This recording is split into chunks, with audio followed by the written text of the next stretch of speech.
बिस्मिल्लाहिर्रहमानिर्रहीम। मेरे तमाम देखने वाले नाज़रीन अस्सलाम वालेकुम। आप देख रहे हैं मेरा यूट्यूब चैनल, मैं हूँ शिराज मुगल।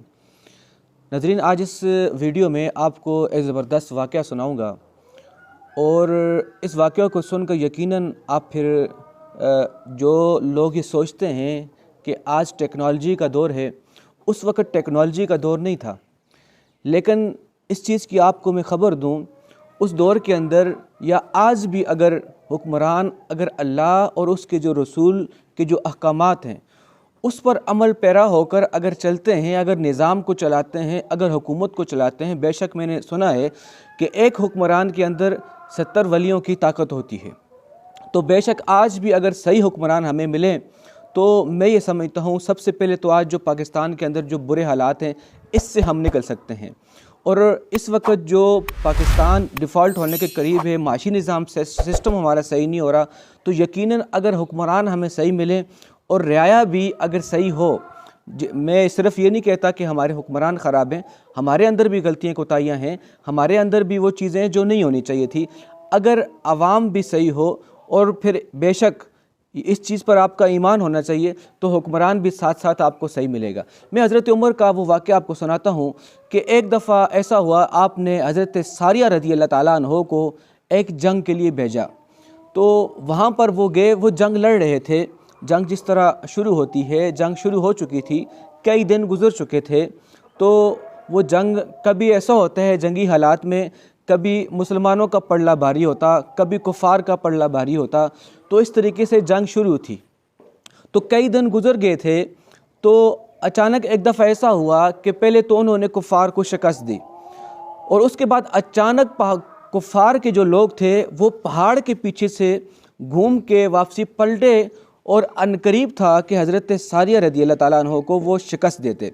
तो इतने में हज़रत उमर रज़ी अल्लाह ताला अन्हो मस्जिद नबवी शरीफ के मिंबर पर बैठे थे और उन्होंने अचानक खुतबा देते हुए आवाज़ लगाई, या सारियतुल जबल, या सारियतुल जबल। हालांकि जो वहाँ सहाबा बैठे थे वो परेशान थे। अब आप वैसे भी आप रूटीन में देख ले, अगर कोई बंदा खुतबा दे रहा है तो उसमें से अचानक ऐसी आवाज़ देता है या ऐसे अल्फाज कहता है जिसका खुतबे से कोई ताल्लुक़ नहीं है, तो यकीनन लोग वहाँ के परेशान हो गए थे। वहाँ जो सहाबी थे या ताबी थे उनको यकीनन परेशानी लायक हुई होगी। ये ऐसी क्या वजह थी कि हज़रत उमर फ़ारूक रज़ी अल्लाह ताला अन्हो ने इस तरह के अल्फाज कहे। तो कुछ ही दिन गुजरे थे, उसके बाद चूँकि हज़रत सारिया रज़ी अल्लाह ताला अन्हो का लश्कर जो वहाँ पे जंग लड़ रहा था, वो जंग लड़ के कुफ़ार को शिकस्त दे के वापसी आ गया। और वापसी जब सहाबा में आपस में बातें होने लगी कि इस तरीके से जुम्मे की तकरीर में हज़रत उमर रज़ी अल्लाह ताला अन्हो ने ये अल्फाज कहे थे। तो फिर आपस में चूँकि वैसे भी जंग के बाद बातें होती हैं, तो बातें शुरू हुई। तो कहने लगे, यहाँ जो मस्जिद नबवी में बैठे हुए मुसलमान थे, सहाबी थे या ताबी थे, वो कहने लगे कि उस दिन हज़रत उमर रज़ी अल्लाह ताला अन्हो ने ये अल्फाज कहे थे, या सारियतुल जबल, या सारियतुल जबल।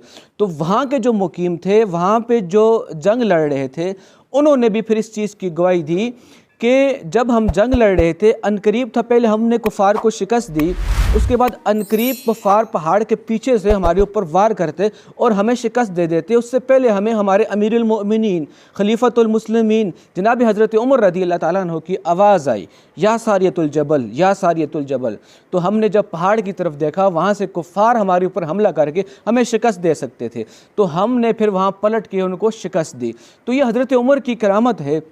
और वो उसके बाद भी बहुत सारे ऐसे मुसलमान हुक्मरान आए कि जिन्होंने इस तरह की शिकस्तें दी, इस तरह की जो कुफ़ार के ख़िलाफ़ जब जंग लड़ी तो वहाँ पर खलीफा, वहाँ पर उनकी किसी न किसी तरीके से कोई ना कोई असर रसूख ऐसा होता था कि वो जंग कुफ़ार को हरा देते थे। इसकी वजह ये थी कि हमारे हुक्मरान ऐसे थे, ईमानदार थे, वो हुक्मरान थे जो रातों को सोते नहीं थे, रातों को गलियों में घूमते थे कि कहीं उनकी रियाया भूखी न सोई हो, कि कहीं उनकी रियाया जो है उनको कहीं राशन फराम ना किया हो। तो वो हुक्मरान थे जो रातों को गलियों में घूम के लोगों को चेक करते थे, वहाँ लोगों से मालूमात लेते थे। ये वो हुक्मरान थे। तो आज दौर हाज़िर के अंदर भी आप देख लें कि हमारे हुक्मरानों का तर्ज अमल कैसा है, वो किस तरह से अपने रियाया के साथ चल रहे हैं।